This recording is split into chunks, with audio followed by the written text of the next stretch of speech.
ध्यान रखना, एक टॉपिक है अपना जो हम प्रोनाउन पढ़ रहे हैं, इसके अंडर में ही आता है सीक्वेंस ऑफ पर्सन। कितने पर्सन होते हैं? First person, second person and first person है कौन? खुद, खुद है। सेकंड पर्सन है सामने वाला। थर्ड पर्सन तो फिर अदर है ही। नियम ये कहता है, आप ध्यान रखना अपनी लाइफ में, नियम ये कहता है कि बुराई हमेशा व्यक्ति को खुद की देखनी चाहिए, सेल्फ एनालिसिस करना चाहिए, जिससे हम अपनी बुराइयों को दूर करके, भाई पता लगेंगी खुद की बुराइयां तभी तो उनको दूर करेंगे हम। तो अपने अंदर ऐसा कोई व्यक्ति है नहीं जिसके अंदर बुराई नहीं हो, तो खुद की बुराइयों को देखकर उनको दूर करने का प्रयास करें, जिससे हम अपने आप को प्योरीफाई कर सकें। अच्छाई हमेशा सामने वाले के अंदर देखनी चाहिए कि उसके अंदर क्या क्या बेहतरीन चीजें हैं, उन्हें हम भी क्या कर सकें, अप्लाई कर सकें, उनसे कुछ सीख सकें। ये हमेशा याद रखना अपनी लाइफ में। जनरली क्या होता है कि हम अपने मुंह मियां मिट्ठू बनते रहते हैं, दूसरे की बुराई देखते रहते हैं। इससे क्या होता है, समय हमारा वेस्ट होता चलता है। नहीं, ये तो तुम्हारी मजाक, तुम्हारे ऊपर किसी के ऊपर ही नहीं बोल रहा हूं, पर मतलब लाइफ में तुमको फॉलो करना है, लाइफ में तुमको फॉलो करना है, किसी को पर्सनली ऐसे नहीं है। वो तो मजाक था, वो तो मुझे पता था आंसर क्या निकलेगा, लेकिन आपको अपनी लाइफ में इस चीज को फॉलो करना है, ठीक है निशा?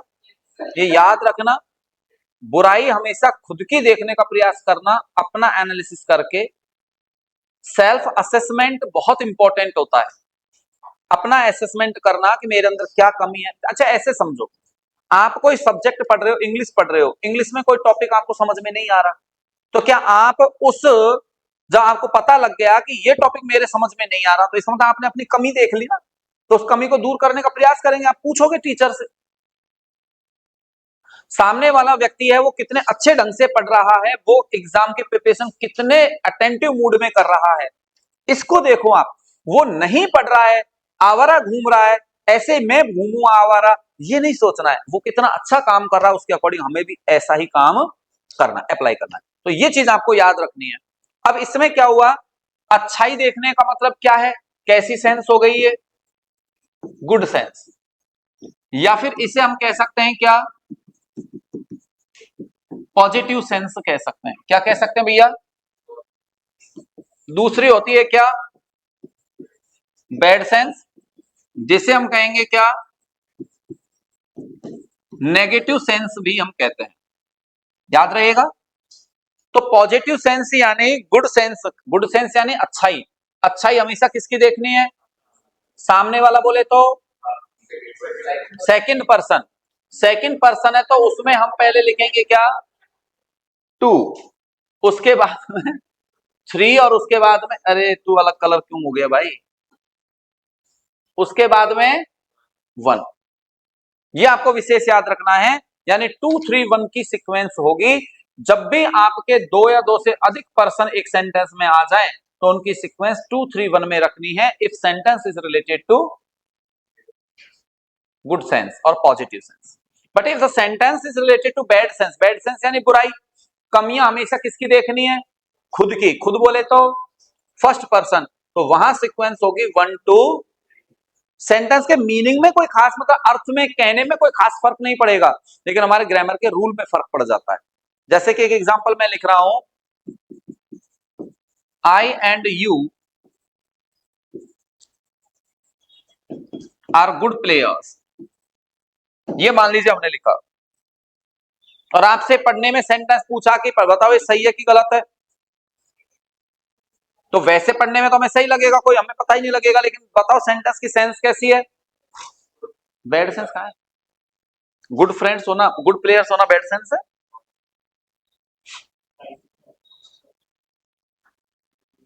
सेंटेंस की सेंस कैसी है, गुड सेंस है, यानी पॉजिटिव सेंस है। आई कौन सा पर्सन है, यू कौन सा, तो आप मुझे बताओ कि गुड सेंस में सीक्वेंस 1 2 रहती है, 2 1 रहेगी, 2 1 रहेगी, तो ये यहां सेंटेंस गलत माना जाएगा। So you have to write here you and I करके आना पड़ेगा, ठीक है ना। अब यहां पर आप देखिएगा, अगर सेंटेंस मैंने कहा he and I are not playing well today. अगर ये सेंटेंस है not playing well today, sentence is related to which sense? Bad sense. और बैड सेंस में ही कौन सा पर्सन है? सेकंड है, ये कुछ भी चल रहा है। और आई कौन सा है? तो सीक्वेंस हो गई 3-1, जबकि बैड सेंस में होनी चाहिए क्या है? मतलब 1-3 होना चाहिए, और 1-3 होना चाहिए, तो इसका मतलब ये सेंटेंस यहाँ गलत हो गया, और गलत हो गया तो सेंटेंस होगा आई एंड ही होगा यहां पर। अगर सेंटेंस में ऐसा लिख दूं, he does not know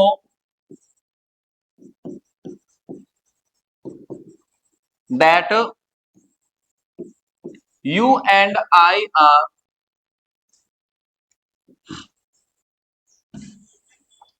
brothers, तो अब इस सेंटेंस को देखो, सेंटेंस सही है या गलत है, सोच समझ के, है ना।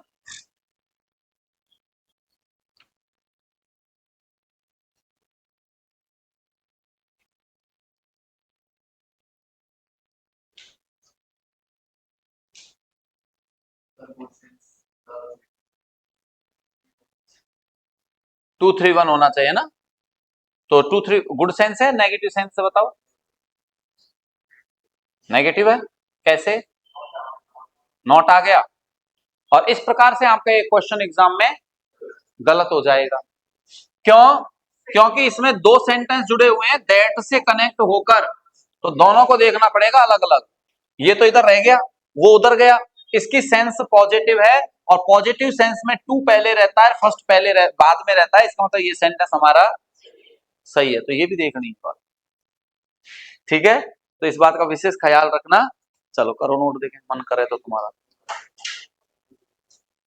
ये तो कर लिया नोट, लिखो। हम्म,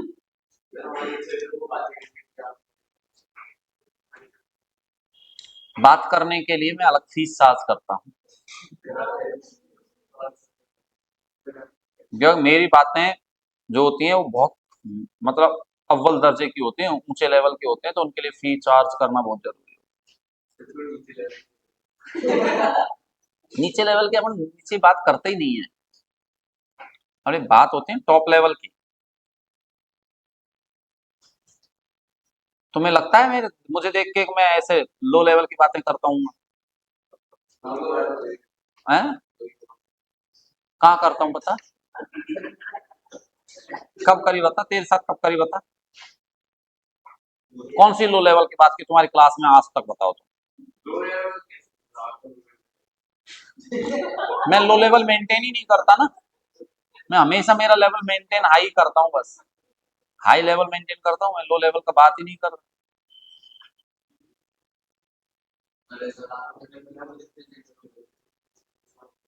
अच्छा, उसने लो लेवल ही लिख दिया, ये देखो।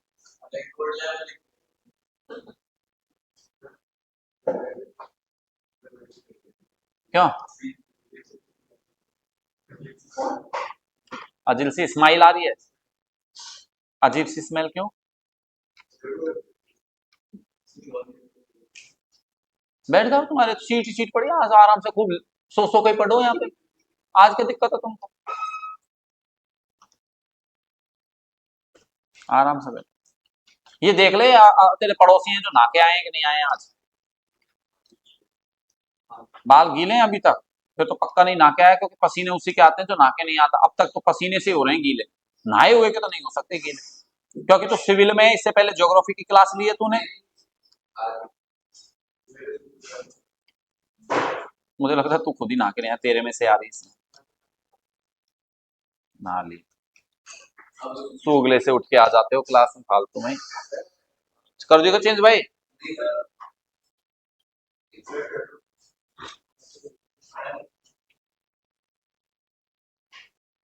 तो भाई दीपक, तू भी फर्स्ट ईयर में, तू भी फर्स्ट ईयर में, तो तुमने नहीं किया पार्टिसिपेट वहां?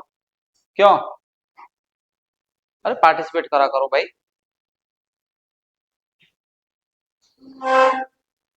पार्टिसिपेट करना बहुत आवश्यक है, करो नोट। पार्टिसिपेट करना चाहिए। जो कैंडिडेट पार्टिसिपेट ज्यादा से ज्यादा करता है ना, उसका अपने आप मॉरल होता है वो, और कॉन्फिडेंस काफी हाई रहता है, ये फैक्ट है। स्टेज और क्राउड को फेस करना बहुत बड़ी बात होती है। अभी जैसे क्राउड की बात छोड़ो, तुम में से किसी को अब अगर यहाँ खड़े करके मैं बुलवा दूं कि चलो अपने बारे में इंट्रोडक्शन दो, तो तुम्हारी जीभ लड़खड़ा जाएगी। तो जरूरी है, ट्राई किया करो हमेशा। अच्छा, प्लूरल लिख लिया, first person with second person ये भी लिख लिया था, ठीक है। हाँ, ध्यान दें आप, अगर सब्जेक्ट के रूप में आपको क्या दे रखा है, वन दे रखा है, क्या दे रखा है, वन दे रखा है, तो इसके आगे आपको जो यूज करनी होगी form of one he use करनी पड़ेगी। अगर वन दे रखा है तो यहां पर भी आपको वन की ही फॉर्म्स यूज करनी पड़ेंगी, ये विशेष याद रखना। सेंटेंस पढ़ने में बड़ा अच्छा लगता है, गलत होता है तब, लेकिन ध्यान रखना, जैसे हमने कहा वन शुड ओबे हिज पेरेंट्स, पढ़ने में सही लग रहा है सेंटेंस, लेकिन आपको पता है सब्जेक्ट के रूप में कौन आ रहा है, तो यहां ही की फॉर्म नहीं आएगी, यहां पर क्या आएगा, वंस का यूज होगा, अपोस्ट्रोफी कॉमा एस वाला लगता है यहाँ पर, है ना। तो ये आपको विशेष ध्यान रखना है। लेकिन दिक्कत क्या, कौन सा नंबर रूल है ये, 4। बट अगर एवरी लग जाए, या फिर क्या लग जाए, सम लग जाए, या फिर क्या लग जाए, नो लग जाए, और या फिर क्या लग जाए, एनी लग जाए, इनके लिए जो यूज होता है वो होता है फॉर्म ऑफ ही का यूज होता है। यहां ही की फॉर्म यूज होगी, किसकी यूज होगी, ही की फॉर्म यूज होगी। जैसे कि everyone has completed one's work, ये मान लो दिया, यहां पर कहा everyone has completed one's work, तो यहां पर क्या आ रहा है आने को, तो वन आ रहा है, लेकिन किसके साथ जुड़ा हुआ आ रहा है, एवरी के साथ जुड़ा हुआ आ रहा है, और एवरी के साथ जब जुड़कर आता है तो वन की फॉर्म नहीं आती, किसकी फॉर्म आती है, ही की फॉर्म आती है। तो क्या यूज करना है आपको, हिज यूज करना है यहाँ पर। क्लियर है कंसेप्ट। सिमिलरली एक बार मैं एक रूल और इसके साथ में आपको बता दूं कि आपको ये ध्यान रखना है कि ये एवरीवन है ना, ये ओनली फॉर पर्सन, केवल ये किसके लिए यूज होता है, पर्सन के लिए यूज होता है। जबकि अगर हम बात करें एवरीवन, ये फॉर एनी नाउन, ये किसी भी नाउन के लिए यूज हो सकता है। दोनों में क्या डिफरेंस है, सिर्फ गैप का ही तो डिफरेंस है, लेकिन यही आपके एक बेहतरीन रूल का निर्माण कर देता है, ये विशेष याद रखना। जैसे कि देखिए हमने कहा every one of these books are worthy to read. मान लो ये सेंटेंस आया, अब आपको पता है, आप करेक्शन कैसे करोगे बताओ इसे, सेकंड वाला,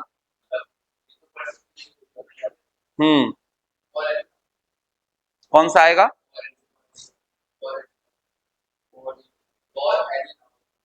फॉर एनी नाउन वाला लेटर वर्ड यूज होगा, letter word use everyone use होगा यहां पर।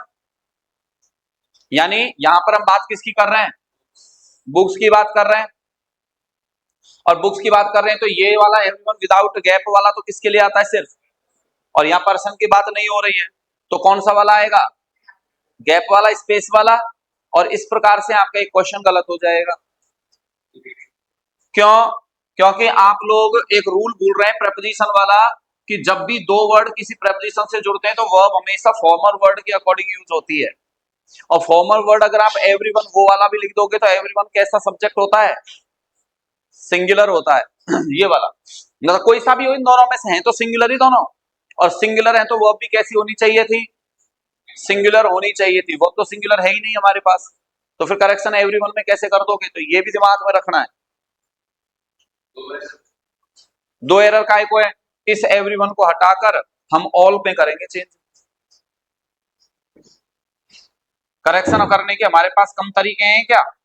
लेकिन रूल तो पूरे फॉलो करने पड़ेंगे कि नहीं करने पड़ेंगे भाई? तो सेंटेंस इस एवरीवन का ही अगर आपको लिखना है तो वो कुछ इस प्रकार से लिखना होगा, every one of these books is worthy to reach. Now singular verb is being used in this sentence, that's why you have to use a singular subject. आपको सिंगुलर सब्जेक्ट यूज करना होगा तभी तो सिंगुलर वर्ब एप्रोप्रिएट बनेगी, नहीं भाई? तो इसलिए अब इस एवरीवन की जगह पर आप ये वाला एवरीवन लिख दोगे, गैप वाला। करेक्शन ऐसे करना है, ऐसे नहीं बस एक रूल याद हो गया उसको अप्लाई कर दो और बस हो गया काम हमारी तरफ से, तो नहीं। सेंटेंस इंप्रूवमेंट में तो सिर्फ आपको एरर ही नहीं निकालनी होती, बल्कि उसकी जगह एप्रोप्रिएट जो स्ट्रक्चर है वो भी अप्लाई करनी होती है। और एप्रोप्रिएट स्ट्रक्चर क्या होगी? जब तक आपको पूरे रूल्स याद नहीं होंगे तब तक बात नहीं बनेगी, ये विशेष याद रखना। समझ में आ गई बात? अब यहां ध्यान दीजिएगा, अगला इसी में वन वाला ही रूल चल रहा है ना। अगर आपको क्या दिया जा रहा है, तुमको दिख नहीं रहा है? अरे तुमको दिख, तू तो बोल रहा है वो सही है, एक दो बोल रहे हैं, तुम्हारे क्या मुंह में दही जम रहा है? हमारे गांव में लोकल में कहते हैं मुंह में मुंह उड़ा रहे हैं। तो क्यों नहीं बोल रहे हो तुम? दिख तो रहा ही होगा ना सबको। क्या लिखा है मैंने? वन लिखा है। अगर वन डायरेक्ट न देकर क्या दे दिया जाए इसके बाद? ऑफ दे दिया जाए, तो उस कंडीशन में इस पे ध्यान रखना है आपको, तीन तरीके से कंसेप्ट आएगा। वैसे हम चार तरीके से भी यूज कर सकते हैं, लेकिन चौथा तो आपको पता होना चाहिए। मैं यहाँ पर एक रूल और आपको बता दूंगा। अगर यहाँ पर अस आ रहा होगा, या फिर यू आ रहा होगा, या फिर देम आ रहा होगा, या फिर नाउन आ रही होगी, कौन सी फॉर्म में? प्लूरल फॉर्म में आ रही होगी भैया। तो अगर यहां दे रखा है तो उस कंडीशन में आप इन तीनों ही कंडीशन में आप किसकी यूज करोगे? फॉर्म ऑफ ही का ही यूज करोगे, कोई फर्क नहीं पड़ता। भले ही यहां पर यू हो, यहां पर अस हो, और यहां पर देम हो, कोई फर्क नहीं पड़ता। और सिमिलरली नाउन जब प्लूरल हो जाती है तो नाउन के लिए मैं नाउन लिखना मैंने और कोई उद्देश्य नहीं था, उसी में शामिल होगा ये। यानी मैं पहले आपको बता दूं, यहां पर भी फॉर्म ऑफ ही आएगा, आने को तो। लेकिन इसको अलग से लिखने का क्या उद्देश्य था कि नाउन की कंडीशन में ही क्यों आता है? ही कौन सा पर्सन है? थर्ड पर्सन है। इसका मतलब है नाउन को किसकी तरह ट्रीट किया जाता है? थर्ड पर्सन की तरह ट्रीट किया जाता है। किसकी तरह? थर्ड पर्सन की तरह ट्रीट किया जाता है। लेकिन आपके सिलेबस में एक नाउन ऐसी है जो थर्ड पर्सन की तरह ट्रीट नहीं होती। किसी को याद है कौन सी नाउन है? वो नाउन की कौन सी कैटेगरी है जो थर्ड पर्सन की तरह ट्रीट नहीं की जाती?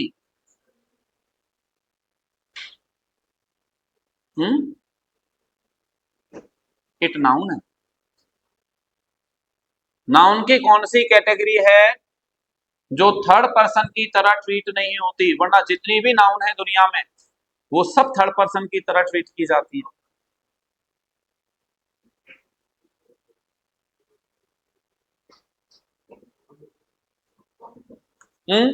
सोच लो, मिल जाए तुमको तो देखें। One of them has completed one's project. अगर ये दिया है तो यहां पर वन आ गया, लेकिन अकेला नहीं है, इसके बाद में ओ एफ लगकर फिर सब्जेक्ट प्लूरल आ रहा है, तो यहां पर वन की फॉर्म नहीं आएगी, किसकी फॉर्म आएगी? हिज की फॉर्म आएगी। ये आपको विशेष ध्यान रखना है। क्लियर है? लेकिन इसी में कंटिन्यू करेंगे आगे। वन आ गया, ऑफ आ गया, और सब्जेक्ट आ गया प्लूरल। कैसा सब्जेक्ट आएगा? प्लूरल। लेकिन इसका जेंडर जो होगा ना, वो कैसा होगा? डिसाइडेड जेंडर होगा। यानी इसके जेंडर का पता होगा आपको, और जेंडर का पता होगा तो ध्यान रखिएगा अकॉर्डिंग टू जेंडर। जेंडर के अकॉर्डिंग ही आप वहां प्रोनाउन और एडजेक्टिव यूज करना। फिर कैसे? जैसे मान लीजिए सेंटेंस हमने लिखा, वन ऑफ दोज गर्ल्स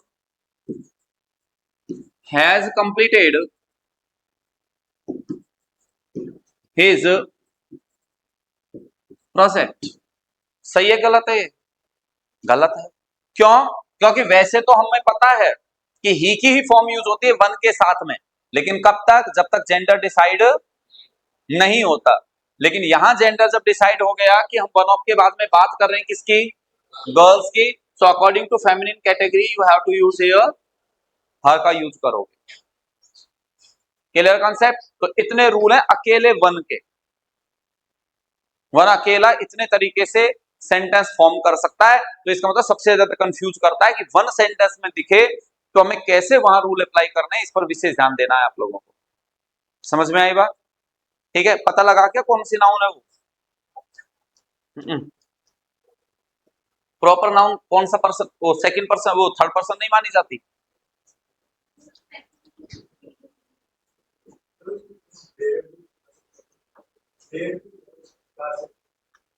इसमें एवरीवन वाले में नहीं, देयर नहीं आता। एवरीवन सिंगुलर होता है इसलिए वो आता है, देयर भी आता है। इसमें मैं बता दूं, एक इसमें और रूल लिख दू लो आपको, एक और दो तुमसे। जैसे अगर मान लो आपको क्या मिल जाए, एवरी मिल जाए, सम मिल जाए, एनी मिल जाए, या फिर नो मिल जाए, और आगे क्या मिल जाए आपको? वन लिखा हुआ मिल जाए, या फिर क्या लिखा हुआ मिल जाए? बड़ी। तो इसके खुद के सेंटेंस में तो इधर लिख देता हूं मैं, ओन सेंटेंस। खुद के सेंटेंस में तो आपको यूज करनी है किसकी फॉर्म? ही की फॉर्म। लेकिन अगर मान लीजिए आप आगे इसका क्या बना देते हो, टैग क्वेश्चन बना देते हो, तो वहां आपको फॉर्म ऑफ दे यूज करनी पड़ेगी। टैग क्वेश्चन बना देने में दे की फॉर्म यूज करनी पड़ेगी। कैसे? जैसे कि हमने सेंटेंस लिखा, one of them has completed his project, comma लगाया, हैजंट ही, और ये आपको सेंटेंस बनाकर दे दिया। अब आप जब देखोगे तो आपको पता, अच्छा मैंने एवरीवन नहीं लिखा क्या? एवरीवन लिखा है। वन ऑफ देम भी रूल वही फॉलो करता है सेम, इसलिए एवरीवन को लिख लेते हैं। ठीक है, everyone has completed his project, hasn't ही।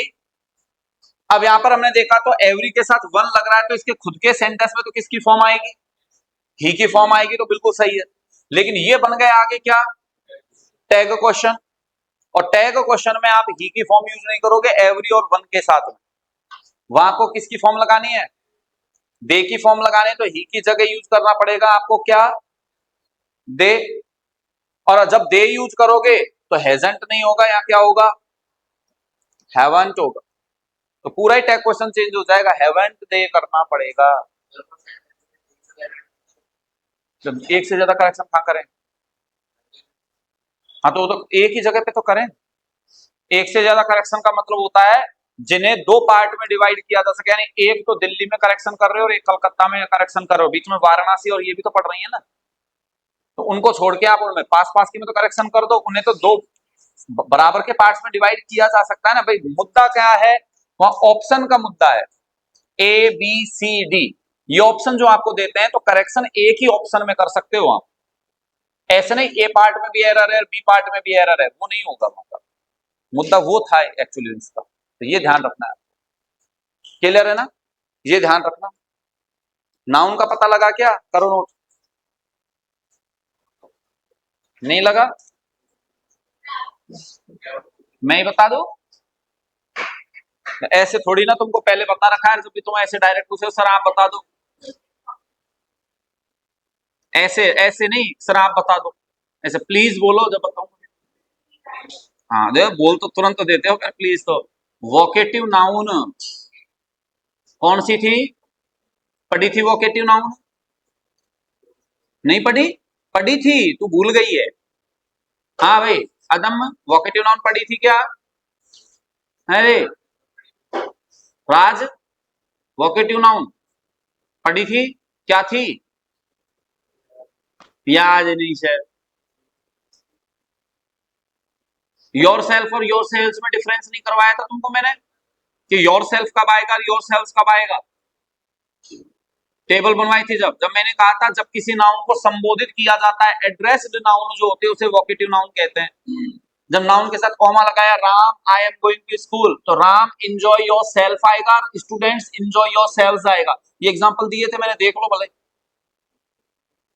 ये दो एग्जांपल दिए हुए हैं तुम। तो वोकेटिव नाउन जो है कौन सी नाउन होती है? वोकेटिव नाउन क्या होती है? जो एड्रेस्ड है। और एड्रेस करने, अब जब हम किसी को एड्रेस कर रहे हैं तो इसका मतलब वो क्या कर रहा है? एड्रेस्ड नाउन जो थर्ड पर्सन होती है, तो फिर तो एड्रेस्ड नाउन जो होगी वो कैसी होती है? सेकंड। तो केवल वोकेटिव नाउन ऐसी नाउन है जो किसकी तरह ट्रीट होती है? सेकंड पर्सन की तरह। वरना दुनिया में जितनी भी नाउन है वो किसकी तरह ट्रीट होंगी?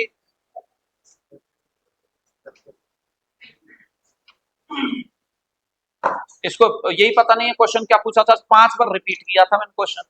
चिति नहीं है क्लास में, बाहर जलिए में घूम रहा है दिमाग, तो चेंज कर दूं क्या?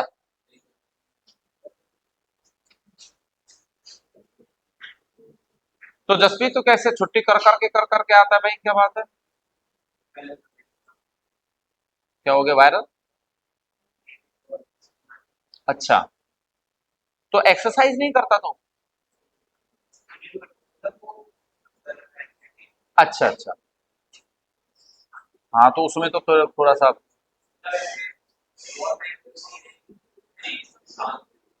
हाँ वो मौसम चेंज से भी फर्क, अरे चेंज कर दूं क्या? तो बात कर ले तू एक बार, तू बात कर ले जब तक, और नोट कर लेंगे।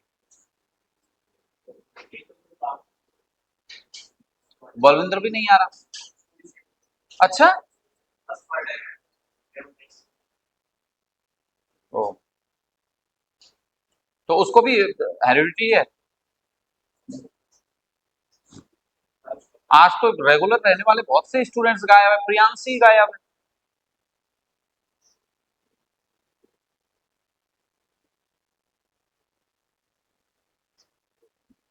तो फिर तुझे तो डॉक्टर्स वगैरह ने बिल्कुल ठंडे पानी और इनसे तो मना कर रखा होगा बिल्कुल। नहीं नहीं, सही तो हो गई थी, पर मेरा कहना ये है कि फिर तो गर्म एक चीज किया कर, गर्मियों में ना सुबह सुबह ना हल्का गुनगुना पानी पिया कर, सर्दियों सर्दियों में।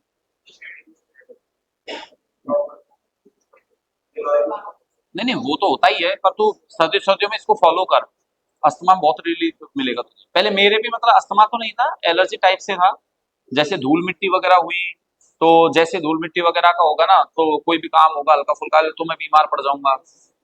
हाँ तो मैंने तो फिर क्या है कि इसको, एक तो रनिंग जो होती है ना, तो रनिंग बहुत हेल्पफुल होती है अस्थमा में के लिए, उसको क्योर करने के लिए। और बाकी मैंने तो फिर गर्म पानी, मैं आज तक का मेरा रिकॉर्ड है, कैसी भयंकर गर्मी पड़ लो मैं मटकी तक का पानी नहीं पीता। फ्रिज तो बहुत दूर की बात है, फ्रिज तो मुझे सूट ही नहीं करता। खैर, मैं मेरे घर में कभी भी मतलब अब ये तो आप लोगों की वजह से, ये जैसे एसी वाले रूम में मैं हूँ यहाँ पर, वरना घर पर एसी लग रहे हैं जिसमें रूम में और सब लोग सोते हैं एसी वाले में, मैं बाहर सोता हूँ दूसरे रूम में फैन वाले में। फैन में भी मैं डायरेक्ट फैन के नीचे नहीं सोता, मुझे जरूरत नहीं पड़ती वैसे, अब इतना हो गया है तो अब ठीक हूँ। कुछ चीजों के लिए करना पड़ता है सेक्रीफाइस अलग। हाँ भाई, चेंज कर दें क्या? तो तुम बात कर लिया करो। तो इतनी ये 2 सेंटेंस लिखने में टाइम लग गया, अभी लिख रहा था।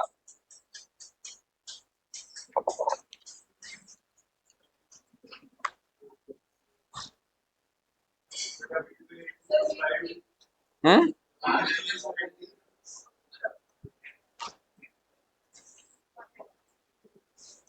इसने कह दिया था ना सर को, अटेंडेंस कर ले गए थे क्या? क्या? नहीं, कोई फर्क नहीं पड़ता, आदत है वो तो, अपनी बॉडी को, बॉडी खुद हील करती है अपने आप को, बॉडी खुद अपने अकॉर्डिंग काम करती है। आपको थोड़े दिन स्टार्टिंग में परेशानी होती है, लेकिन ये ठंडा पानी पीना और जिसमें फ्रिज का पानी पीना, ये आपके हेल्थ के लिए, आपके गट्स के लिए बिल्कुल नेगेटिव है। आपके पेट के लिए तो जिसमें बिल्कुल अच्छा नहीं होता ठंडा पानी। नहीं, गर्म के लिए कौन कह रहा है? जो नॉर्मल से आदत नहीं है तुझे इस वजह से। लेकिन कोशिश करो मटकी का पानी पिया करो, एल्कलाइन वाटर पिया करो। अगर और भी कोई ऐसा पानी पी रहे हो ना, कोई भी दूसरा पानी, स्टील के बर्तन में रखा हुआ पानी, तो स्टील के बर्तन का पानी आपको कोई फायदा नहीं पहुंचाता। जो है वैसा है, उसमें कोई हेल्दी मतलब एलिमेंट्स नहीं होते। तो उसमें आप लोग एक काम कर सकते हो, एक जैसे हर मौसम के लिए अलग अलग होता है। अब जैसे बारिश के दिनों में अपन तांबे के बर्तन का पानी नहीं पी सकते। बारिश के दिनों में अगर तांबे के बर्तन का पानी पिया तो उल्टा वो हेल्थ को नुकसान करता है। अब लोग बिना सोचे समझे पी रहे हैं और फिर वो कह देते हैं मेरे तो अभी भी परेशानी में तो 12 महीने तांबे के बर्तन का पानी पीता हूँ, और अभी 12 महीने पीना ही नहीं है ना। तो लोग अपने मर्जी से चल रहे हैं ना।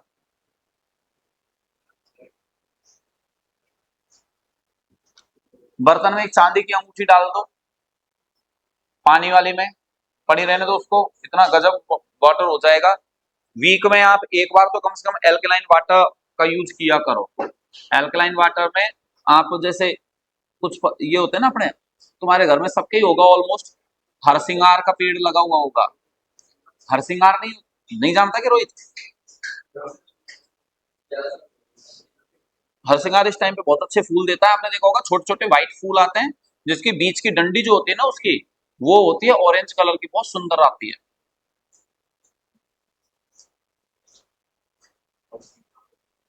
सुबह सूरज की रोशनी जैसे ही पहली किरण पड़ती है, उसके पेड़ पे जितने भी फूल है ना वो झड़ जाते हैं सब।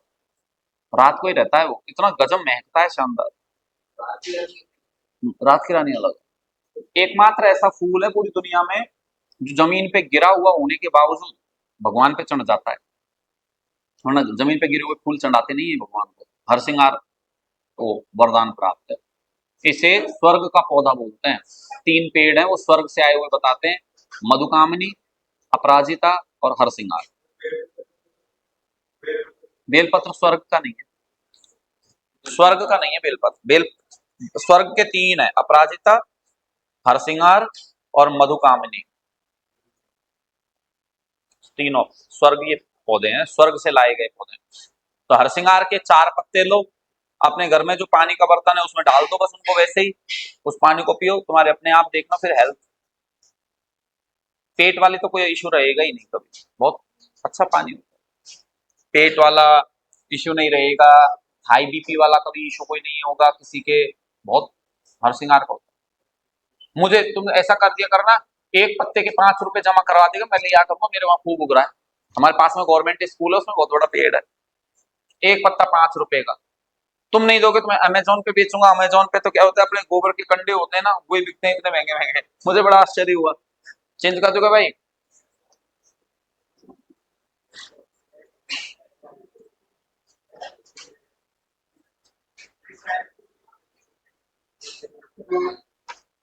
हाँ, ट्रायल दे देंगे सब। एक कल ले आऊंगा, एक एक पत्ते सबके लिए। दो, 1-1 किलो तो क्या करेगा उसका? किलो पता है कितने दिन चलते हैं?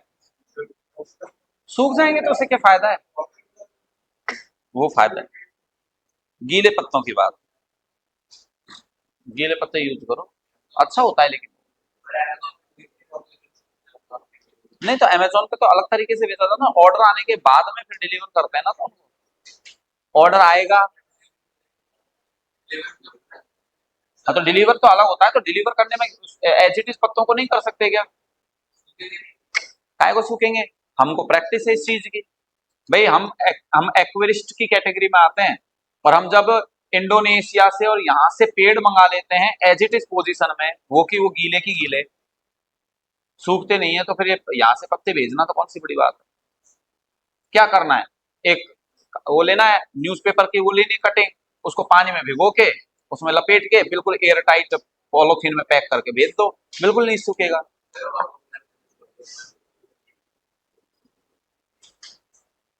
कर दें चेंज भाई? एसी तो ऑफ ही कर दो रे भाई, तुमने तो चिल्ड कर रखा है सीधे से। ये फोन किसका है भाई? अच्छा, अर्जन का है क्या? भाई अर्जन एक्स्ट्रा फीस दिया कर, तो यहाँ पे हमारी इलेक्ट्रिसिटी को यूज करता है। कर दूंगा चेंज भाई।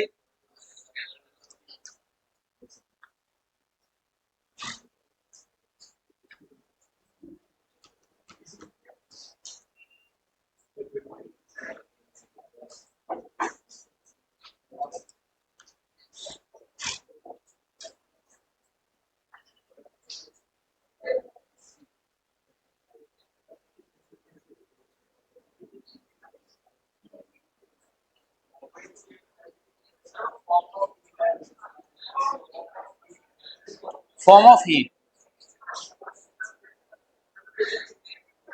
अरे अरे अरे बात नहीं भाई, शांति बनाए रखो। क्यों लड़ रहे हो तुम दोनों? क्या हो गया, क्यों लड़ रहे हो? चेंज कर दे।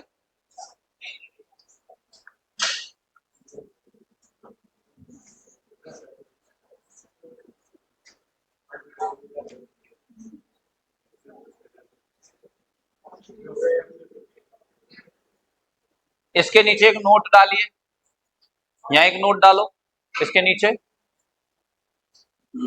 एक नोट डालिए और लिखिए all nouns, all nouns,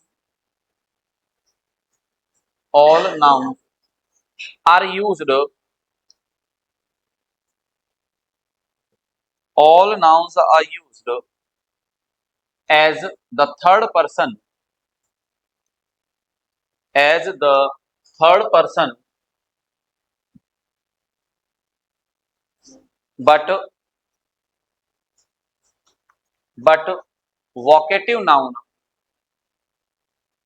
but vocative noun, vocative noun, और ब्रैकेट में लिख लो एड्रेस्ड नाउन, एड्रेस्ड नाउन। तो हेडर में भी नोट क्यों करती है? वाह भाई वाह, वाह भाई वाह। पापा क्या काम करते हैं तुम्हारे? हैं? सेल्स मैनेजर है?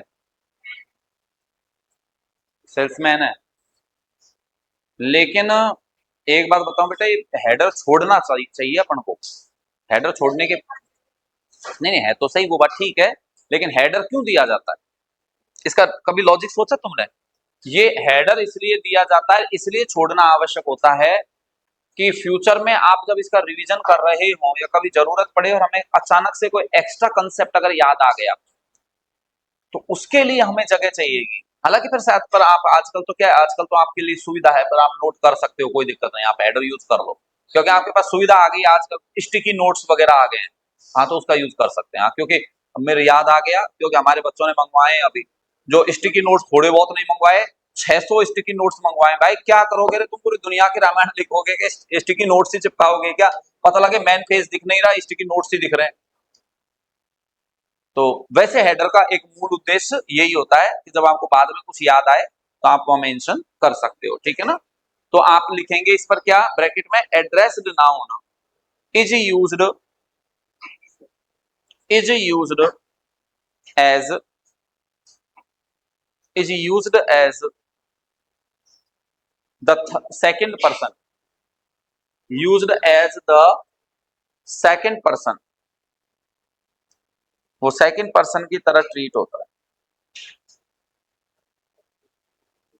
ठीक है? क्लियर है?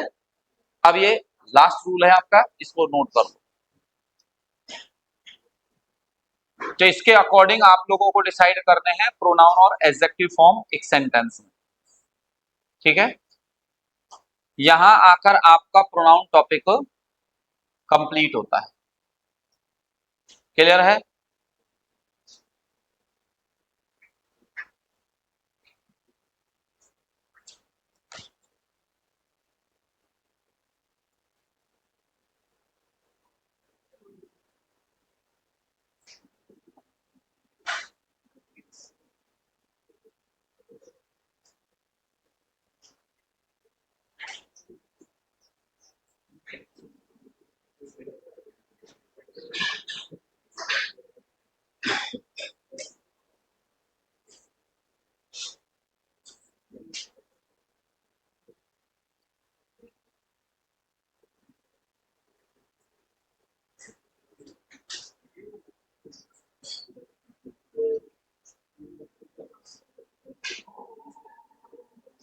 कर लिए कंप्लीट भाई?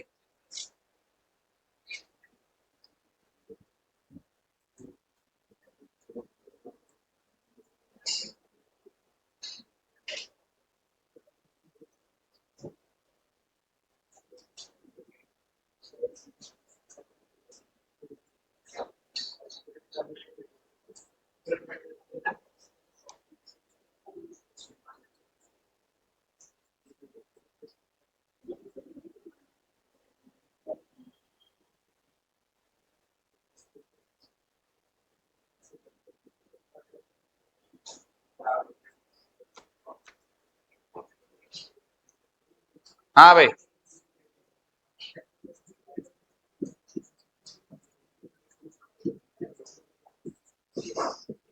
ये लिखवा दीजिए क्या?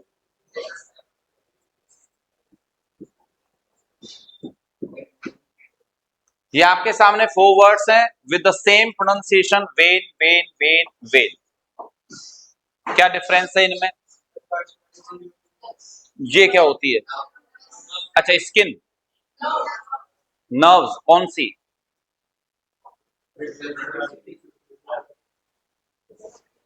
इनको नर्व्स ग्रीन वाली होते हैं। वो ग्रीन क्यों होती है? डीऑक्सीजनेटेड ब्लड होता है इनमें, और इसीलिए विजिबल। विजिबल का मतलब हो गया कि इसीलिए ये आपकी बॉडी के सरफेस के नजदीक होती हैं। देखो नेचर की कलाकृति देखो। और जो ऑक्सीजनेटेड ब्लड को सप्लाई करती हैं वो आर्टरीज होती हैं, तो वो हमेशा बॉडी में नीचे होती हैं, गहराई पर होती हैं। कारण क्या है कि अगर मान लीजिए किसी के कट लग गया, ब्लड निकला, तो कौन सा ब्लड निकलता है पहले? डीऑक्सीजनेटेड तो निकल जाए, क्या फर्क पड़ रहा है, उसमें ऑक्सीजन तो है नहीं। और हमारी बॉडी को रिक्वायरमेंट है किसकी? अगर मान लो ऑक्सीजनेटेड ब्लड अगर मान लो हो गया वहां पर डैमेज, और इसीलिए इंटरनल ब्लीडिंग जो बोलते हैं, इंटरनल ब्लीडिंग होने पर कोमा में आदमी क्यों चला जाता है? क्योंकि दिमाग में, ब्रेन में ऑक्सीजन की आपूर्ति कम हो जाती है, रुक जाती है। और जैसे अपने ब्रेन को ऑक्सीजन मिलना कम हुआ, वो वहीं पर डैमेज हो जाता है। तो इसलिए आपके हमेशा बॉडी में जो इनको हिंदी में बोलते हैं सिराएं, उनको बोलते हैं धमनियां। तो डीऑक्सीजनेटेड ब्लड कैरी करने वाली वेसल्स होती हैं ये। क्या होती हैं? Vessels that carry oxygenated blood. हाँ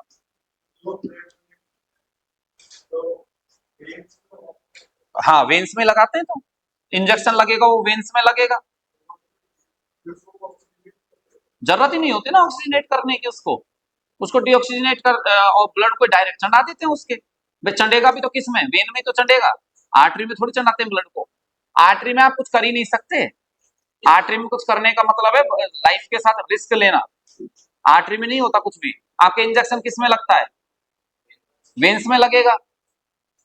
अगर डायरेक्ट आर्टरी में लगा दिया, तो आर्टरी से तो डायरेक्ट ब्लड सप्लाई हो रहा है किसमें? ब्रेन में। अब ब्रेन में हो रहा है, तो ब्रेन में जब वो डायरेक्ट, अगर कोई मान लीजिए सडन कोई आपने कोई इंजेक्शन की दवाई वगैरह जो है उसकी सप्लाई डायरेक्ट ब्रेन में होगी, तो डायरेक्ट अटैक नहीं कर देगी वो। लेकिन वेन्स में तो क्या होगा, पहले वेन्स क्या करेंगे? पहले तो उसे कहां लेके जाएंगे? अपने हार्ट में। हार्ट पंप करके लंग्स में पहुंचाएगा, लंग्स फिर वापस हार्ट में पहुंचाएंगे, फिर हार्ट क्या करेगा? पंप करके पूरी बॉडी में सप्लाई करेगा। तब तक वो ब्लड में क्या हो चुकी होगी? घुल चुकी होगी, डाइल्यूट हो चुकी होगी। और डाइल्यूटेड फॉर्म में जब होती है, और यही तो रीजन होता है कि आपके जब भी कोई इंजेक्शन या गोली दवाई लेते हो तो उसका असर होने में 10-15-20 मिनट, आधा घंटे का समय लगता है। क्यों? तभी जाकर वो ब्लड प्रॉपर उसको पूरी सर्किल को पूरा करके तब पहुंचता है। डायरेक्ट अगर आर्टरी में लगा दिया तो डायरेक्ट ब्रेन में पहुंचेगा, ब्रेन वहीं पे डैमेज। सडन थोड़ी ना आप मान लो जैसे किसी के बीपी बढ़ रहा है, और बीपी बढ़ने के लिए, कम करने के लिए उसको कोई भी इंजेक्शन दे रहे हैं, दवाई दे रहे हैं। अब दवाई दे रहे हैं, जैसे खाने वाली है तो कोई टेंशन नहीं है उसमें, तो फिर वो अपने आप सर्किल उसका लंबा होता है, तो उसमें टेंशन नहीं होती। एकदम से तेज बढ़ गया यार, हमने इंजेक्शन लगवा दिया। इंजेक्शन लगवा के वो पहले तो कहाँ जाएगा? डीऑक्सीजन मतलब प्योर ब्लड जो है वो कहाँ जाएगा? ब्रेन के पास, यानी पूरी बॉडी में जाएगा, पूरी बॉडी को जाते, मतलब ये मान के चलो इतनी पंपिंग पावर होती है कि विद इन 2 मिनट्स आदमी ठंडा हो जाएगा। क्यों? क्योंकि डाइल्यूटेड फॉर्म अभी हुई नहीं है, अभी तो स्ट्रॉन्ग फॉर्म में ही है। इंजेक्शन की जो भी दवाई है वो स्ट्रॉन्ग फॉर्म में है ना, तो डायरेक्ट पहुंच के क्या करेगी? मस्तिष्क और इनको सबको डैमेज कर देगी, ठंडा कर देगी, क्योंकि तो ब्लड प्रेशर को कम करती है ना सडन, तो ब्लड प्रेशर को एकदम से कम करेगी, एकदम कम करते ही ब्रेन में वो जो अपने ऑक्सीजन की आपूर्ति जो रेगुलर होनी चाहिए थी वो भी कम हो जाएगी, कम होते ही सब खत्म। कहाँ का ब्लड प्रेशर कम किया वो परमानेंट ही कम हो जाता है फिर। तो ऐसे नहीं होता है, इसलिए जो कुछ भी प्रयोग होता है वो सब किस में होता है? वेन्स में ही होता है। डीऑक्सीनेटेड में कोई फर्क नहीं पड़ता, उसकी बॉडी में भी फिर अपने से डीऑक्सीजनेटेड निकाला, उसके भी कहां चढ़ाएंगे? उसको वेन्स में चढ़ाएंगे, वो वेन अपने आप उसके क्या करेगी? पंपिंग करके वहां से फेफड़ों से लंग्स से जाके और ऑक्सीजनेटेड करवा लेगा। आर्टरी में कुछ नहीं कर सकते आप, आर्टरी का तो मामला बेकार होता है, आर्टरी को आप छेड़खानी नहीं कर सकते, आर्टरी में बहुत सावधानी रखनी पड़ती है। आर्टरी डैमेज बोले तो ब्रेन डैमेज, बहुत रिस्क रहता है इसमें। ऊपर तो कभी आपने अच्छा डॉक्टर्स को कभी सर्जरी करते देखा है आपने? आजकल तो वीडियोस वगैरह अवेलेबल होते हैं, आपका देखना, ऊपर की उसको फट से स्किन को काटते चले जाते हैं चाकू से, लेकिन अंदर जाकर सावधानी चलानी होती है, उनका अंदर बहुत सावधानी से उसे काटता है। ऊपर तो उनको पता है निकल जाने तो ब्लड और चढ़ा देंगे, मस्तिष्क बचा रहना चाहिए, नहीं सीरियसली यही होता है। तो इसलिए तो डीऑक्सीजनेटेड ब्लड होता है, इनको हम बोलते हैं सिराएं। क्या बोलते हैं? सिराएं। वेन यानी ग्रीफ,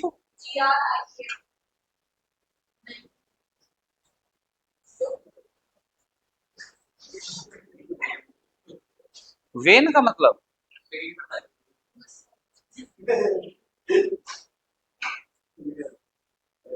वेन का तो मतलब होता है वेस्ट, व्यर्थ। जब हम कहते हैं ऑल इन वेन, सब व्यर्थ गया,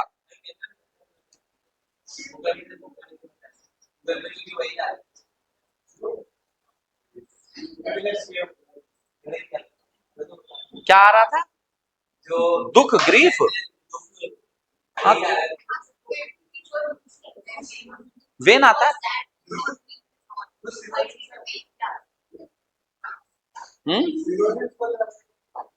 सिनोनिम्स नहीं, सिनेनिम, सिनेनिम्स आता है। बारहसिंगा की कहानी हम पढ़ते थे, तो बारहसिंगा की कहानी में जब उसके सींग झाड़ियों में उलझ गए तो खूब उसने कोशिश की, खूब कोशिश की, तो वहां पर सब कुछ, लेकिन उनकी कोशिश व्यर्थ गई, तो उसके लिए क्या जाता है? All in when. And this when means direction, बिल्कुल।